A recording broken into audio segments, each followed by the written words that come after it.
সহিহ বুখারীর খুবই গুরুত্বপূর্ণ 10টি হাদিস সম্পর্কে জেনে রাখুন। কি সেই গুরুত্বপূর্ণ হাদিস বলেন তো শুনি।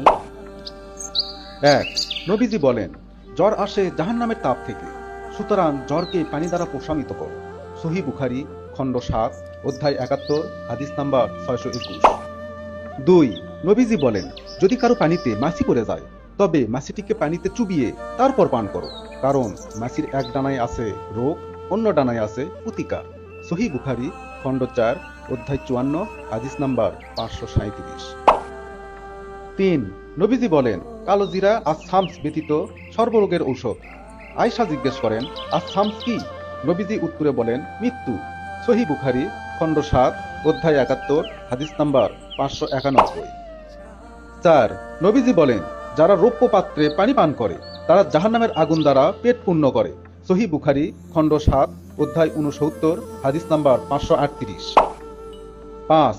নবীজি বলেন, জাহান্নামের আগুন আল্লাহর কাছে অভিযোগ করল, হে আমার প্রতিপালক, আমার বিভিন্ন অংশ পরস্পরকে খেয়ে ফেলছে। সুতরাং তিনি জাহান্নামকে দুইবার শ্বাস নেওয়ার অনুমতি দিলেন, একটি শীতকালে প্রশ্বাস, অন্যটি গ্রীষ্মকালে নিঃশ্বাস। এবং এটাই গ্রীষ্মকালের প্রখর গরম ও শীতকালে তীব্র শীতের কারণ। সহিহ বুখারী খণ্ড 4 অধ্যায় 54 হাদিস নাম্বার 482। 6. নবীজি বলেন, আল্লাহ হাসি পছন্দ করেন এবং হাই তোলা অপছন্দ করেন। সহিহ বুখারী খণ্ড 8 অধ্যায় 73 হাদিস নাম্বার 242। 7. নবীজি বলেন, ভালো স্বপ্ন আসে আল্লাহ থেকে আর দুঃস্বপ্ন আসে শয়তান থেকে।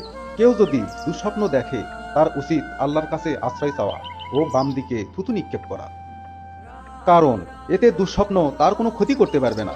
সহিহ বুখারী খণ্ড 9 অধ্যায় 87 হাদিস নাম্বার 115। 8. আব্দুল্লাহ থেকে বর্ণিত, এক লোক নবীজির কাছে এসে বলল, সে সকাল পর্যন্ত ঘুমিয়েছে এবং নামাজ পড়তে পারেনি। নবীজি তখন বললেন, শয়তান তার কানে প্রসাব করে দিয়ে চলে গিয়েছে।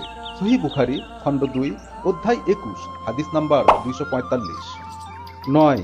নবীজি বলেন, তোমরা সূর্যোদয় ও সূর্য অস্তের সময় নামাজ আদায় করো না, কারণ সূর্য শয়তানের মাথার দুই প্রান্তের মধ্যখান দিয়ে উদ্দিত হয়।